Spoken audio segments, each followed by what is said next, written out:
Hi friends, ಎಲ್ಲರಿಗೂ ನಮಸ್ತೆ. ಇವತ್ತು ಬೆಳಿಗ್ಗೆ 11 ಗಂಟೆಯಿಂದ ಬ್ಲಾಗ್ ಸ್ಟಾರ್ಟ್ ಮಾಡಿದ್ದೀನಿ ಫ್ರೆಂಡ್ಸ್. ನೋಡಿ, ಒಳ್ಳೆ ಬಿಸಿಲು ಬಂದಿದೆ. ಹಾಗೆ ಇವತ್ತೇನೆಂದರೆ ನಮ್ಮ ಅಕ್ಕನ ಮಗಳು ಮನೆಗೆ ಬಿಡ್ಲಿಕ್ಕೆ ಹೋಗ್ತಿದ್ದೀವಿ ನಾವು. ಸೊ ಮತ್ತೇನೆಂದರೆ ಅದು ತೋರಿಸ್ತಾ ಇದ್ದೀನಲ್ವ ಫ್ರೆಂಡ್ಸ್, ಅದು ಅಂದರೆ ನಮ್ಮದೇ, ಅದು ಅಂದರೆ ತೆಂಗಿನ ಗಿಡ ಎಲ್ಲ ನಮ್ಮದೇ. ಸೊ ಆ ಬಾವಿನೂ ನಮ್ಮದೇ ಫ್ರೆಂಡ್ಸ್. ಮತ್ತು ಇದು ಬಿಳಿ ಅಕ್ಕದ ಗಿಡ. ನೋಡಿ, ನಾವು ರೆಡಿ ಆದ್ವಿ ಈಗ ಹೋಗಲಿಕ್ಕೆ. ಸೊ ರೆಡಿ ಆಗಿ ನಾನು ಬ್ಲಾಗ್ ಸ್ಟಾರ್ಟ್ ಮಾಡಿದ್ದೆ. ಯಾಕಂದರೆ ಪಾಪ ಅವಳಿಗಂತೂ ಹೋಗಲಿಕ್ಕೆ ಮನಸ್ಸಿಲ್ಲ ಫ್ರೆಂಡ್ಸ್. ನನ್ನ ಮಕ್ಕಳಿಗೆ ಇದ್ದೀನಿ ಅಂತಲೇ ಹೇಳ್ತಿದ್ಲು. ಸೊ ಶಾಲೆ ಉಂಟಲ್ವ, ಶಾಲೆ ಮಕ್ಕಳಿಗೆ ರಜೆ ಹಾಕಬೇಕಾಗಲ್ಲ. ಸೊ 5 ಸ್ಟ್ಯಾಂಡರ್ಡ್, ಸೊ ಅದಕ್ಕೋಸ್ಕರನೇ ರಜೆ ಮಾಡ್ತಿರ್ಲಿಕ್ಕಾಗೋದಿಲ್ಲ ಅಂತ 2 ದಿನ ಇಟ್ಕೊಂಡ್ವಿ. ಸೊ ನೋಡಿ ಫ್ರೆಂಡ್ಸ್, ನಾವು ಹೋಗ್ತಾ ಇದ್ದೀವಿ. ನೋಡಿ, ಗೋಮಾತೆ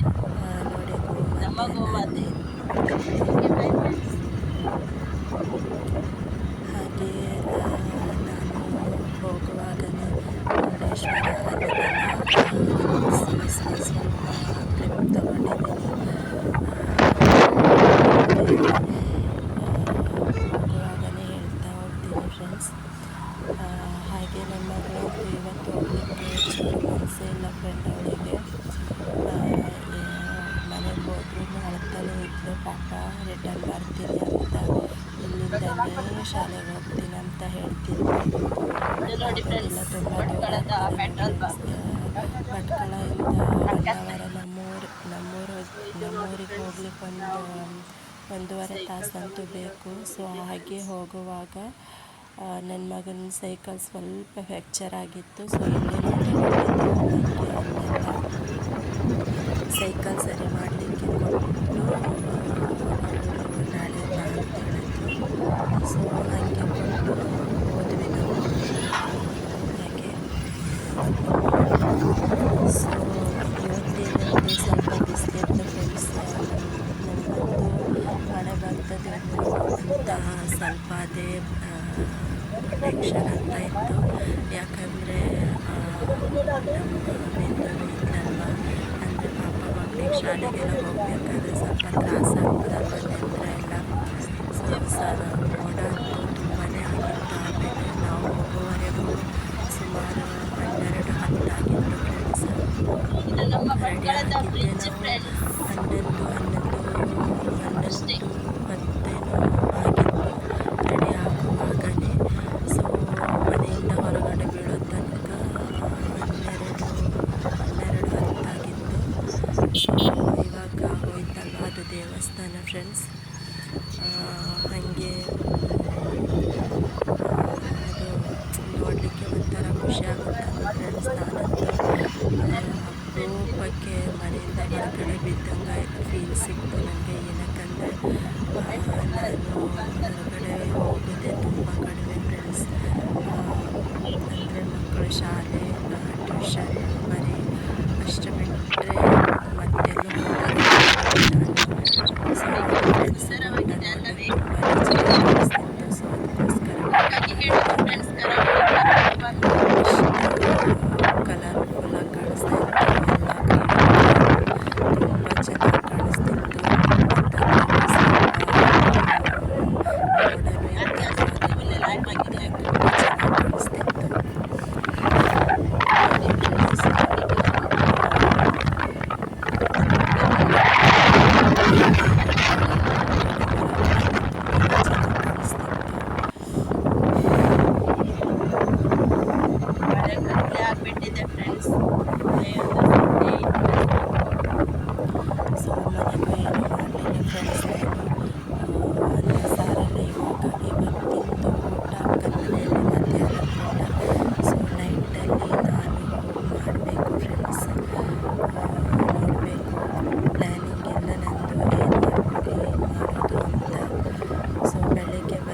ನೋಡಿ ಈ ಕಡೆಯಿಂದ ದರ್ಶನ ಹೋಗೋದು ಮಾಡಿದಾಗ ಆ ಕಡೆಯಿಂದಲೇ ಹೋಗೋದು. ದೇವರ ದರ್ಶನ ಮಾಡೋಣ.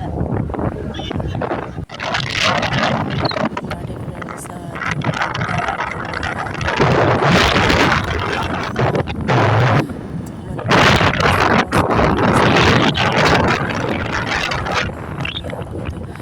ತುಂಬ ಚೆನ್ನಾಗಿ ಕಾಣಿಸ್ತಿತ್ತು. ಅದು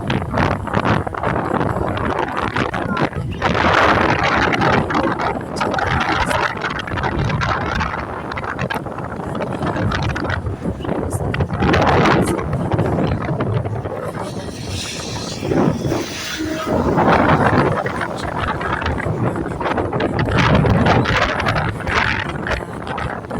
ಫ್ರೆಂಡ್ಸ್, ನಾನು ಮಾಡೋದಕ್ಕೆ ಸಿಗಲಿಲ್ಲ. ಅಲ್ಲೇ ನಿಂತ್ಕೊಂಡ್ಬಿಟ್ಟಿದ್ದೆ. ನನಗೊಂದು ಟೆನ್ಷನ್ ಆಗೋಗಿತ್ತು, ಅಮ್ಮ ನೆಂದು ಹೋಗ್ಬೇಕಾ ಬೇಗ ನೆನೆದಿಂದ ಆಗಿದೆ ಅಂತ. ನಾನು ಸ್ವಲ್ಪ ಬೇಗ ಚೆನ್ನಾಗಾಯಿತು. ಒಂದು ಅಂಕಲ್ ಬರ್ತಾರೆ ಹೋಗಿ ಹೊರಟಾದ್ಮೇಲೆ ಎಲ್ಲ ಸೇರಿಸ್ತಾರೆ ಸ್ನ್ಯಾಕ್ಸ್ ಸ್ವಲ್ಪ ಖುಷಿ ಆಯಿತು. ಸೊ ಅದು ಕಾಣಿಸ್ತಾ ಉಂಟಲ್ಲ, ಸೊ ಅದು ನಮ್ಮ ಬಿಂದು ಹೋಗುವ ಶಾಲೆ ಫ್ರೆಂಡ್ಸ್.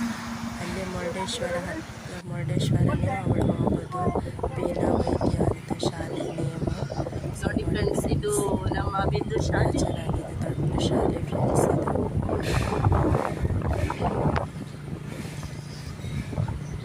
ಮಕ್ಕಳಿಗೆ ಸೇಫ್ಟಿ ಬಗ್ಗೆ ಎಲ್ಲ ಒಳ್ಳೆ ಉಂಟು ಫ್ರೆಂಡ್ಸ್.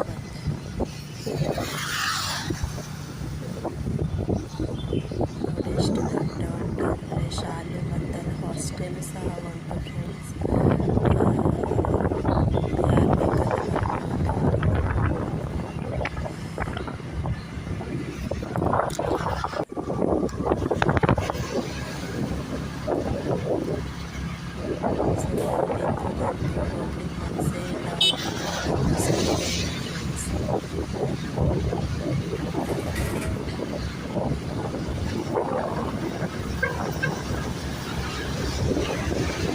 ಇಲ್ಲ, ಅವಳು ಹೋಗೋಕ್ಕೂ ಸಾಧ್ಯ ಇಲ್ಲ ಫ್ರೆಂಡ್ಸ್. ಸೊ ನಾವು ಇವತ್ತು ಹಾಕ್ಕೊಂಡಿದ್ದ ಔಟ್ಫಿಟ್ ಹೇಗಿದೆ ಅಂತ ಕಮೆಂಟ್ ಮಾಡಿ ಫ್ರೆಂಡ್ಸ್. ಚೆನ್ನಾಗಿದೆ ಚೆನ್ನಾಗಿದೆ ಅಂತ ಹೇಳಿ ಚೂಡಿ. ಸೊ ನೋಡಿ ಫ್ರೆಂಡ್ಸ್, ಫೈನಲ್ ಆಗಿ ಆಗಿ ಬಂದ್ವಿ ಬಂದ್ವಿ ನಾವು ಫ್ರೆಂಡ್ಸ್ ಅಕ್ಕನ ನಾವು ಮನೆಗೆ. ಅಕ್ಕನ ಮನೆಗೆ. ನಮ್ಮ ಬಿಂದು ಮಳೆ ಬರ್ತದೆ ಅಂತ ನಾವು ರೈನ್ ಕೋಟ್ ಹಾಕು ಅಂತ ಹೇಳಿದ್ದೆ, ಬಟ್ ಮಳೆ ಬಂದಿಲ್ಲ ಫ್ರೆಂಡ್ಸ್. ಸೊ ಅದನ್ನು ಸೇಫ್ಟಿಗೆ ಇರಲಿ ಅಂತ ಹಾಕಿದೆ. ಸೊ ಅಲ್ಲೊಂದು ಮಾವಾಗಿತ್ತು ಫ್ರೆಂಡ್ಸ್, ಒಂದು ಮಾವಿನಲ್ಲಾಗಿತ್ತು, ಅದೇ ನೋಡ್ತಾ ಇದ್ದೆ ನಾನು. ಮಾವಿನಕಾಯಿ ಆಗಿದೆ. ಅಲ್ಲಿ ಕಾಣಿಸ್ತಾ ಇದೆ ಅದು, ಬಟ್ ವಿಡಿಯೋದಲ್ಲಿ ಅಷ್ಟೇ ಪರ್ಫೆಕ್ಟಾಗಿ ಕಾಣಿಸ್ತಾ ಇಲ್ಲ. ಈ ನಮ್ಮ ಯಜಮಾನ್ರಂತೂ ಮಾರಿ.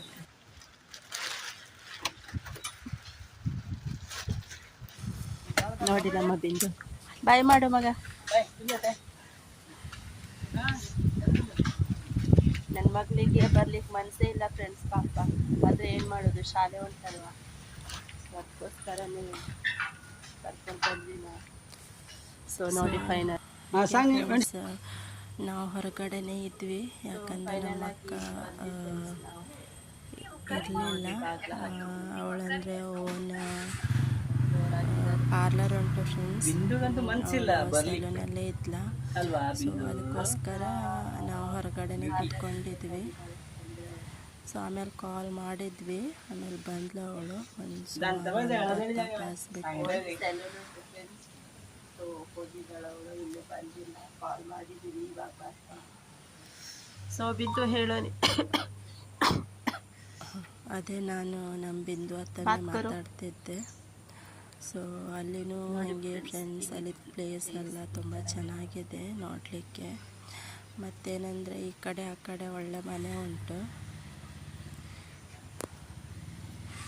ನಮ್ಮ ಬಿಂದುಗಂತೂ ಮನಸ್ಸೇ ಇಲ್ಲ ಫ್ರೆಂಡ್ಸ್. ಸೊ ಆವಾಗ ಅಲ್ಲೇ ಕೂತ್ಕೊಂಡಿದ್ವಲ್ವ. Bye friends. ಮನೆಗೆ ಹೋದ್ಮೇಲೆ ಸಿಗ್ತೀವಿ ಮತ್ತೆ. ಆಮೇಲೆ ವಿಡಿಯೋ ಮಾಡ್ತೆ ಅಂತ ಹೇಳ್ತಾ ಇದ್ದೆ. ಸೊ ಹಾಗೆ ಫೈನಲ್ ಆಗಿ ನಮ್ಮ ಅಕ್ಕ ಬಂದಳು. ನಾವು ನೋಡಿ ನಮ್ಮ ಅಕ್ಕನ ಮಗ ಇವಳು ನಮ್ಮ ಅಕ್ಕ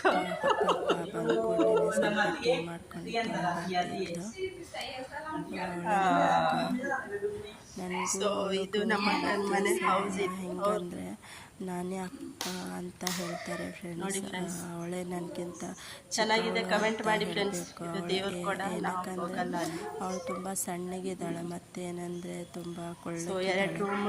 ಸೊ ನೋಡಿ ಇದು ಅಕ್ಕ ಫ್ರೆಂಡ್ಸ್. 2 ರೂಮು, ಒಂದು ಹಾಲ್, 2 ಹಾಲ್ ಉಂಟು. ಸೊ ಒಂದು ದೇವ್ರ ಕೂಡ, ಸೊ ಮತ್ತೊಂದು ಕಿಚನ್ ಫ್ರೆಂಡ್ಸ್. ತುಂಬ ಚೆನ್ನಾಗಿದೆ ಮನೆ. ಸೊ ಊಟನೂ ರೆಡಿ ಮಾಡಿದ್ಲು ಪಾಪ ಅವಳು. ನಾವು ಬರುವಾಗ ಅಂದರೆ ಇವರು ನಮ್ಮ ಅಕ್ಕ ಬರುವಾಗಲೇ ಫಿಶ್ ಫ್ರೈ ತೊಗೊಂಡು ಬಂದಿದ್ಲು. ಹೋಗುವಾಗ ಮುಂದೆ ಸೆಲ್ಲಲ್ಲಿ ಹೋಗುವಾಗಲೇ ಮಾಡಿಕೊಂಡು ಹೋಗಿದ್ಲು ಅನ್ನ ಮತ್ತು ರೈಸು. ಸೊ ಫ್ರೈ ಒಂದು ತೊಗೊಂಡು ಬಂದಿದ್ಲು. ಹಾಗೆ ನೋಡಿ ಇದೆ ಎಂಟ್ರೆನ್ಸು ಫ್ರೆಂಡ್ಸ್. ಇದು ಒಂದು ಹಾಲು, ಮತ್ತು ಆ ಕಡೆ ಇದ್ದಿದ್ದು ಒಂದು ಹಾಲು. ನಮ್ಮ ಬಿಂದು ನೋಡಿ ಮೊಬೈಲಲ್ಲೇ ಇದ್ದಾಳೆ, ಮೊಬೈಲ್ ನೋಡ್ತಾ ಇದ್ದಾಳೆ. ಸೊ ನಾನು ನನಗೆ ಉಳಿಲಿಕ್ಕೂ ಆಗೋದಿಲ್ಲ ಫ್ರೆಂಡ್ಸ್, ಹಂಗೆ ಹೋಗಿ ಹಂಗೆ ಬರೋದು ಆ ಥರ ಆಗಿದೆ. ನಮ್ಮ ಅಕ್ಕನ ಮಗ ಅಂತ ಹಾಯ್ ಅಂತ ಹೇಳ್ತಾನೆ ಇದ್ದ. ಸೊ ನೋಡಿ ಫ್ರೆಂಡ್ಸ್, ಇವತ್ತಿನ ಊಟ ನಮ್ಮದು ಅಕ್ಕನ ಮನೆ ಊಟ. ಸೊ ಸಾರು ತುಂಬ ಚೆನ್ನಾಗಿತ್ತು ಫ್ರೆಂಡ್ಸ್, ಊಟ ಮಾಡಿದೆ ನಾನು. ವೆರಿ ಟೇಸ್ಟಿಯಾಗಿತ್ತು.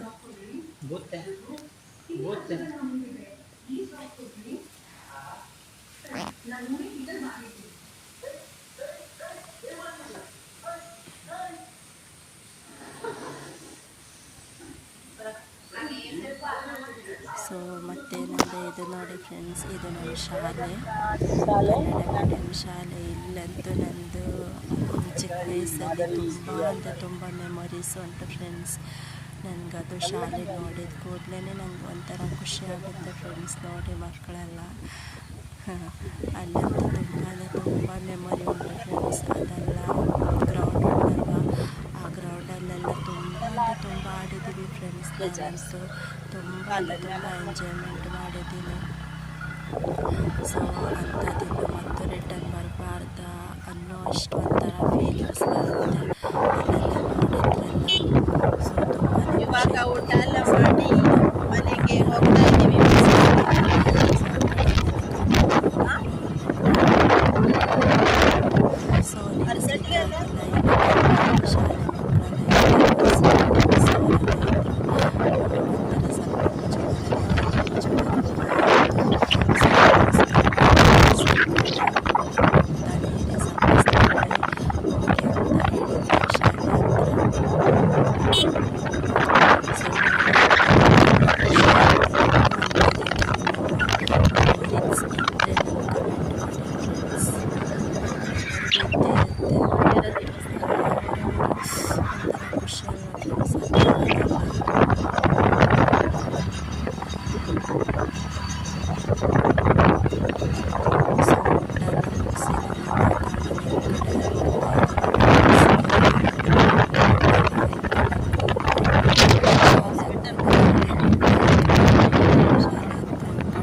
ಅಷ್ಟೇನು ಪ್ರಾಬ್ಲಮ್ ಇಲ್ಲ ನನಗೆ.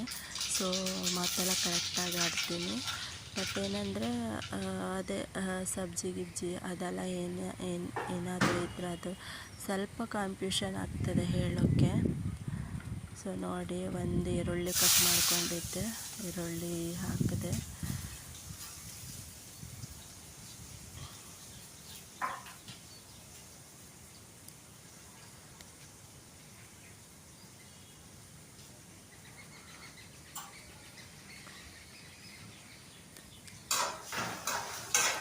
ಕೆಂಪು ಬಾಜಿ ತೊಗೊಂಡು ಬಂದಿದ್ದೆ ಫ್ರೆಂಡ್ಸ್, ಅದರದ್ದೇ ಬಾಜಿ ಮಾಡಿದೆ ನಾನು.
ಸ್ವಲ್ಪ ಎಣ್ಣೆ ಮತ್ತು ಒಂದು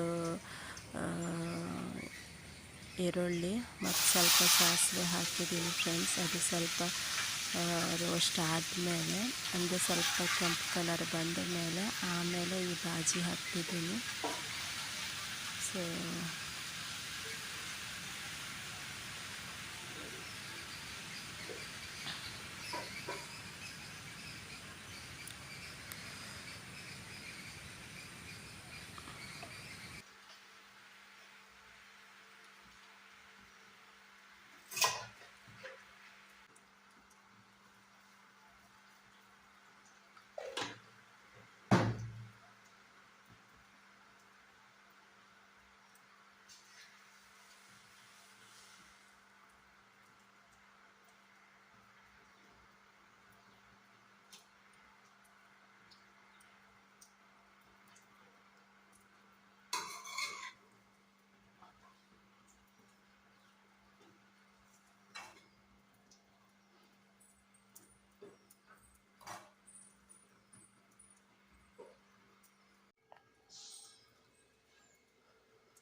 ಸೊ ಹಾಗೆ ಫ್ರೆಂಡ್ಸ್, ನಾ ಹೇಳಿದ್ನಲ್ಲ ಬೆಳಗ್ಗೆ ಬೈಗೆ ತೊಗೊಂಡು ಬಂದಿದ್ರು ಅಂತ. ಸೊ ಅದು ಇವಾಗ ಓಪನ್ ಮಾಡಿ ಎಷ್ಟು ಬೇಕೋ ಅಷ್ಟು ನಮಗೆ ತಗೊಂಡು, ಸೊ ಅದ್ರದ್ದೇ ಫ್ರೈ ಮಾಡಿದೆ ಫ್ರೆಂಡ್ಸ್. ನಮ್ಮ ಹಸ್ಬೆಂಡ್ ಹತ್ರ ಕೊಟ್ಟೆ ನಾನು ಫ್ರೈ ಮಾಡಲಿಕ್ಕೆ. ಮಸಾಲೆ ಎಲ್ಲ ನಾನೇ ಹಾಕಿದೆ. ಸೊ ತೊಳೆದು ಮಸಾಲೆ ಎಲ್ಲ ಹಾಕಿ ಆಮೇಲೆ ಫ್ರೈ ನಾನು ಮಾಡ್ತೀನಿ ಅಂತ ನಮ್ಮ ಯಜಮಾನ್ ಹೇಳಿದ್ರು. ಸೊ ಅವ್ರನ್ನ ಹತ್ರನೇ ಕೊಟ್ಟೆ ನಾನು ಫ್ರೈ ಎಲ್ಲ ಮಾಡಲಿಕ್ಕೆ.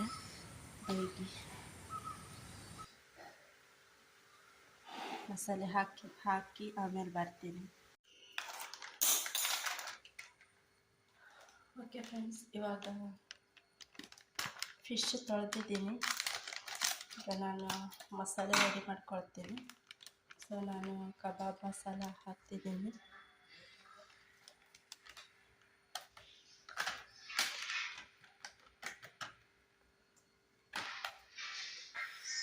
ಸೊ ಒಂದು ಲಿಂಬು ಹಾಕ್ತಿದ್ದೀನಿ.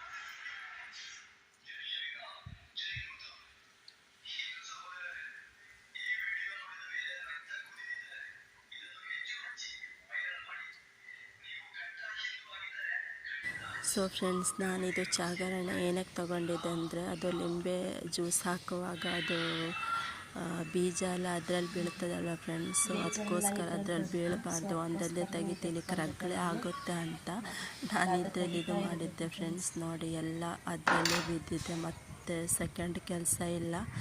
ಸೊ ಅದಕ್ಕೋಸ್ಕರ ಅದರಲ್ಲೇ ಅದು ಲಿಂಬೆ ಜ್ಯೂಸನ್ನು ಇದು ಮಾಡಿದ್ದೆ. ಸೊ ಹಾಗೆ ಫ್ರೈ ಮಾಡಲಿಕ್ಕೆ ರೆಡಿ ಮಾಡ್ಕೊಳ್ತಿದ್ದೆ ಫ್ರೆಂಡ್ಸ್. ಸ್ವಲ್ಪ ಉಪ್ಪು,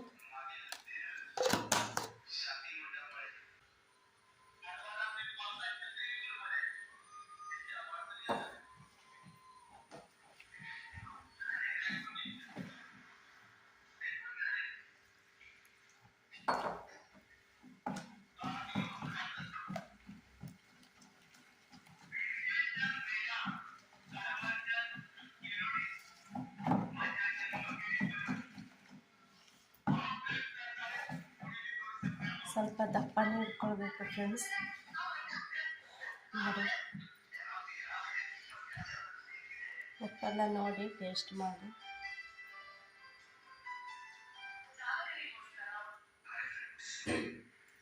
ಬೇಕಾಗಿ ನಾನು ಖಾರನೇ ಮಾಡಿದ್ದೀನಿ, ಯಾಕಂದರೆ ನಮ್ಮ ಹಸ್ಬೆಂಡ್ ಸ್ವಲ್ಪ ಖಾರ ಜಾಸ್ತಿ ತಿಂತಾರೆ. ಸೊ ಅದು ನನಗಾಗಲ್ಲ, ಬಟ್ ನಾನು ತಿನ್ನೋದಿಲ್ಲ ಅಂತ ಅವ್ರಿಗೆ ಮಾಡಿ ಕೊಡಲಿಲ್ಲ ಅಂದರೆ ಸರಿ ಆಗೋದಿಲ್ಲ. ಸೊ ಅದಕ್ಕೋಸ್ಕರ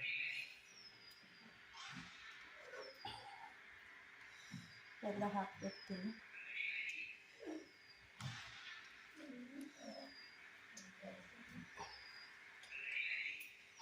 ಲೈಟ್ ಮಾಡಿ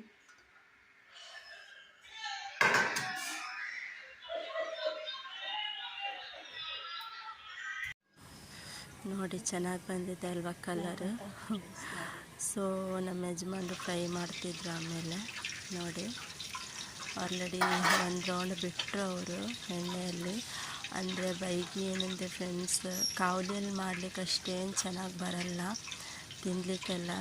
ಸೊ ಬೂತಾಯಿ ಎಣ್ಣೆಯಲ್ಲಿ ಬಿಟ್ಟರೆ ಒಂಥರ ಚೆನ್ನಾಗಿರುತ್ತೆ ತಿನ್ನಲಿಕ್ಕೆಲ್ಲ, ರೋಸ್ಟಾಗಿ. ಸೊ ಖುಷಿಯಾಗುತ್ತೆ ಫ್ರೆಂಡ್ಸ್, ಊಟದ ಜೊತೆ, ಬಾಯ್ಲ್ಡ್ ರೈಸ್ ಜೊತೆ, ಇಲ್ಲಾದರೆ ಬಿಸಿ ಬಿಸಿ ಅನ್ನದ ಜೊತೆ, ವೈಟ್ ರೈಸ್ ಆಗಲಿ ಮತ್ತು ದಾಲ್ ಅದರ ಜೊತೆಗೆಲ್ಲ ಇದ್ದರೆ ಚೆನ್ನಾಗಾಗುತ್ತೆ ಫ್ರೆಂಡ್ಸ್. ಮತ್ತು ಬಿಸಿ ಬಿಸಿ ಇರುವಾಗಲೇ ತಿನ್ನಬೇಕು ಫ್ರೆಂಡ್ಸ್, ತುಂಬ ಚೆನ್ನಾಗಿರುತ್ತೆ. ಬೂತಾಯಿ ಎಣ್ಣೆಯಲ್ಲಿ ರೋಸ್ಟ್ ಮಾಡಬೇಕು, ಒಳ್ಳೆಯಾಗುತ್ತೆ. ಎಣ್ಣೆಯಲ್ಲೇ ಫ್ರೈ ಮಾಡಿದ್ರೆ ತುಂಬ ಒಳ್ಳೆಯದಾಗುತ್ತೆ ಬೂತಾಯಿ ಎಲ್ಲ. ನನಗಂತೂ ತುಂಬ ಇಷ್ಟ ಫ್ರೆಂಡ್ಸ್. ನಂಗೆ ದೊಡ್ಡ ದೊಡ್ಡ ಮೀನಿಗಿಂತ ಸಣ್ಣ ಸಣ್ಣ ಮೀನು ಇಷ್ಟ ಫ್ರೆಂಡ್ಸ್ ನನಗೆ.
ನಮ್ಮ ಯಜಮಾನ್ರು ಫ್ರೈ ಮಾಡ್ತಾ ಇದ್ದಾರೆ ಫ್ರೆಂಡ್ಸ್. ಅದು ಅಂಬಲಿ